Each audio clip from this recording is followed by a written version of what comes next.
Well, over 36,000 in, 42 out, and then 1 back in again. That is the latest national humiliation for Britain. 23 shops were vandalized. 112 people were arrested. And 4 districts were declared danger zones. Birmingham's tram service wasn't just suspended, it was shut down entirely. Within just 14 minutes of the Enough is Enough demonstration, a protest organized against the deadline for implementing digital IDs, the situation had already spiraled out of control. This wasn't an ordinary riot.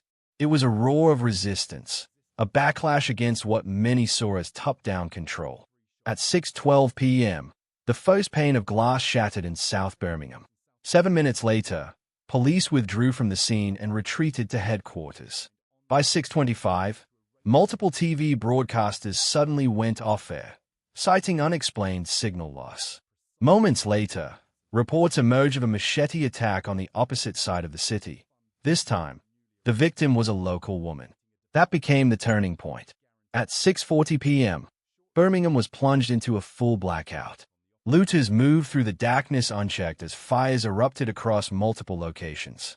Meanwhile, Prime Minister Starmer remained silent. Instead of addressing the unfolding chaos, officials invoked online safety powers to remove circulating footage of the violence. From that moment on, the police communications system effectively collapsed. And when officers are restricted from describing personal or religious characteristics of suspects, out of fear of appearing discriminatory, the truth doesn't vanish. It simply leaks through the crowd instead. Across the country, people felt economically abandoned, ignored, and left behind. Exactly the kind of anger that commentator Tommy Robinson had long warned about. A government, he claimed, that uses taxpayer money to support newly arrived voters, creating a dependent voting bloc that guarantees long-term political loyalty. Meanwhile, those who continue contributing to the system feel they get nothing in return except a digital ID number. What do you fucking expect them to do? You've allowed people into our towns and cities that are raping their way through our towns. They're murdering our kids, left, right and centre. Women are being raped daily across every city in our country from the fuckers that you've brought in. You've opened our borders when you worry your care needs to be about our kids. You care more for Afghanis, Somalis, Eritreans, Syrians, Pakistanis. You care more for them. You put them up, you house them. They're a danger to us. They're a danger to our country, and you give more of a fuck about them than you do about British children. You are endangering our country. You're endangering every one of us and our families by housing men you know nothing about across our country, and to top it all off, we're paying for it. You've done this. The government have done this. The police have done this. Your absolute cowardice has resulted in this. Children being butchered and murdered. And the problem is, no one can believe a word you say, because you continuously lie. Everything's a lie from you. No one trusts you. Get them out of them hotels. Get them gone. Put them on boats and send them back. Okay? They shouldn't be here. They're endangering the safety of our families. Men will rise up. We're always going to rise up. They have to rise up to defend their families. You've brought this war on our shores. You brought danger on our shores. You cowards. So that anger you're seeing, and that's just before people condemn them. Yeah? Don't call them hooligans. They're justified in their anger. Yes, there's a better way to do it, but they don't see no better way. Because you know what? The government have told them we only listen to rioters, we listen to violence. That's the message that's been sent by these bastards in control. And these weak police forces. I bet they're not as weak tonight.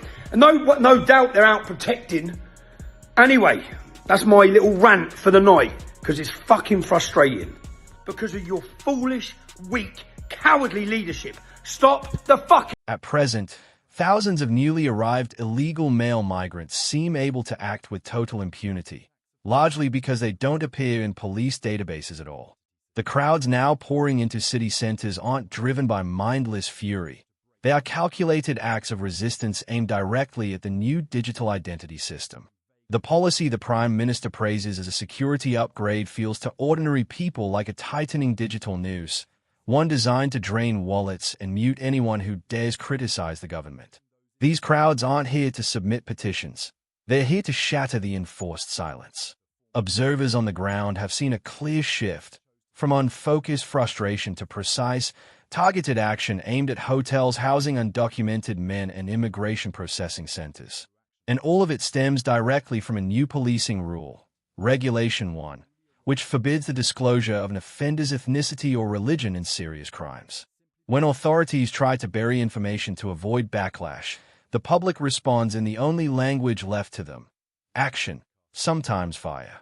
And every time that happens, the government panics. Broadcasts are cut. Social media accounts vanish. The Online Safety Act, introduced by Starmer, is suddenly deployed to strip away videos before they spread. The real issue here isn't one unlawful act. It's the collapse of public trust. People now fully understand the economic burden that figures like Tommy Robinson long warned about. Working families are being taxed to fund housing and welfare for newly arrived migrants, individuals who will soon become new voters. This isn't governance, it's demographic bargaining. Starmer is gambling that he can hide offenders' identities and quietly reshape constituencies without anyone noticing. But that illusion shattered the moment broken glass littered the streets. This wasn't just rebellion. It was a declaration that censorship had failed. The looting wasn't the cause. It was the symptom of a society where police no longer provide transparent or impartial law enforcement. Intelligence assessments had predicted all of this. If you force part of the population into a digital ID system, while their towns transform beyond recognition, something will eventually snap. Yet those warnings were ignored. Instead of dialogue, officials prepared blackout strategies. Police were told to secure perimeters and let those inside fend for themselves. What they called protection was really image control, sacrificing public safety to protect the government's reputation. Britain is now being governed in silence. Silence held in place until demographic changes become irreversible. For months, the data showed tensions reaching a breaking point, yet the Prime Minister tightened control anyway. Tonight's unrest is the direct outcome of policies that prioritize the feelings of offenders above the safety of families. It is the cold reality of a technological surveillance state. A British nurse can criticize health policy online and instantly face investigation. Her bank account frozen under the Online Safety Act. A worker who refuses a digital ID can be silently erased from the employment system, unable to receive wages. Meanwhile, violent offenders, many arriving by boat, benefit from police anonymity and escape public scrutiny even after serious crimes. Taxpayers see this. Voters feel the betrayal. Their patience has run out. When people realize that only they must remain transparent while the state hides in the shadows, obedience quickly turns to anger. What happened tonight wasn't an accident. It was the culmination of deliberate choices.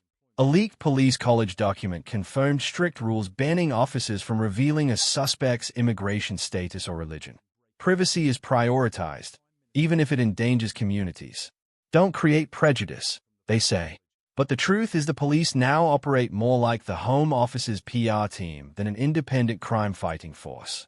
They have the evidence, but not the authority to speak. Officers fear accusations of bias, so silence wins. And when those tasked with enforcing the law fear the political consequences of honesty, the country can no longer claim to be governed. Everything is tightening now, and tonight Britain is being led into a chilling quiet. Keir Starmer once campaigned on kinder politics, on respecting the public. That slogan has devolved into a gag placed over the nation's mouth. Under his leadership, safety is no longer about peace on the streets. It is an excuse to scrub uncomfortable truths from the internet. Any report about the riots must now pass through the sieve of the Online Safety Act. The government's priority isn't public protection. It's protecting immigration targets. Undocumented migrants enter the welfare system immediately, yet vanish from crime reports entirely. They call it data protection. The public calls it what it is, a cover-up. This anxiety is everywhere now. Families stared at blacked-out TV screens and realized the government was more focused on censoring tweets than stopping the looting. Citizens are monitored more intensely than ever, while real offenders hide behind a screen of anonymity. What is truly fracturing society isn't the protesters shouting, "Save our children." It's leaders who have abandoned the public voice. Democracy doesn't die in darkness. It dies when it's drowned in digital silence. As clashes hit shopping centers, several northern police chiefs begged for permission to release suspect information to calm rumors. The request was denied. Whitehall issued new instructions, what officers themselves describe as censorship disguised as privacy protection. Let things cool down, they were told. Cut the feed if images are too sensitive. Blame technical issues. Suddenly, community cohesion became an excuse to hide the identities of gangs attacking police, while protesters alone were blamed. Downing Street didn't suffer a technical failure. They pulled the plug. The Prime Minister didn't want the public to see who was tearing the city apart. Even inside the Ministry of Justice, frustration is growing. The government strategists are so fixated on the ratio of taxpayers to welfare recipients that they'd rather watch the streets burn than admit their integration policies have failed. Britain has become the first Western nation where a viral video is seen as more dangerous than a city collapsing into chaos. Tonight's blackout wasn't an accident. It was a warning. These streets no longer belong to the people who pay to maintain them, but to the growing population the government now prioritizes. The government is determined to protect itself at any cost. What unsettles people tonight is not the sound of breaking glass, but the moment they realize their own leaders chose to switch off the lights. Whitehall hid, the media complied, and Keir Starmer protected his image instead of his country. The message was ice cold. If you dare demand the truth, you are the problem. This is the price Britain is paying for the ambition to build a digital identity state, driven by a prime minister who refuses to look directly at the country's condition. Tonight's blackout was anything but random. It was predicted in 5 separate risk assessments discussed inside the cabinet.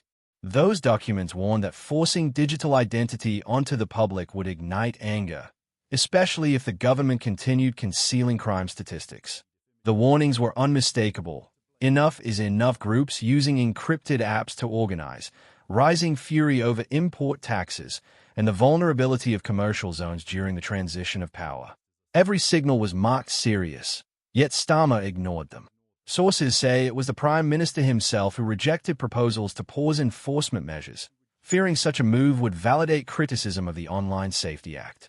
Instead of calling it an internet shutdown, the government disguised it as digital compliance, as though it was simply a routine measure during unrest. Independent journalists were threatened with fines, live streamers were removed from platforms, and the public was expected to believe that dozens of security cameras failing at the same time was a coincidence. A government that must rely on censorship to maintain order is a government already losing control. This administration has stretched the meaning of hate speech so far that police reports grow more opaque by the day, while leaders in Westminster seem intoxicated by the power of a single delete button. Right now, as parents protesting for their children face looting on the streets, the cabinet is more focused on flagging social media posts than reinforcing the police. A free society does not vanish with one dramatic blow. It suffocates slowly under the normalization of blackouts. Whitehall may blame algorithms, and Starmer may point fingers at the far right, but voters look up and see only a blank screen. We now live in a Britain where free information is treated as a national security threat. If tonight's protests had been led by climate activists or government-approved unions, the news would be flooded with sympathetic headlines and minute-by-minute coverage. But because this protest touched the forbidden subjects, the digital identity system and the secrecy surrounding migrant crime, Whitehall's reaction was not protection but suppression. That is the moment a nation stops safeguarding its people and starts controlling them. Tonight's signal loss was not a simple network outage. It was proof that this surveillance system is designed not to stop crime, but to conceal government failure. The internet was cut, the police were muted, and once again Starmer's cabinet decided the public should not know too much. Major banks quietly updated their terms of service to align with a new digital ID framework, giving themselves authority to freeze accounts if a customer is labeled a threat to social cohesion. This is the moment finance becomes a weapon to punish dissent. Joining a Save Our Children protest is no longer just an act of belief. It is a decision to risk your finances, your home, and everything you've worked for.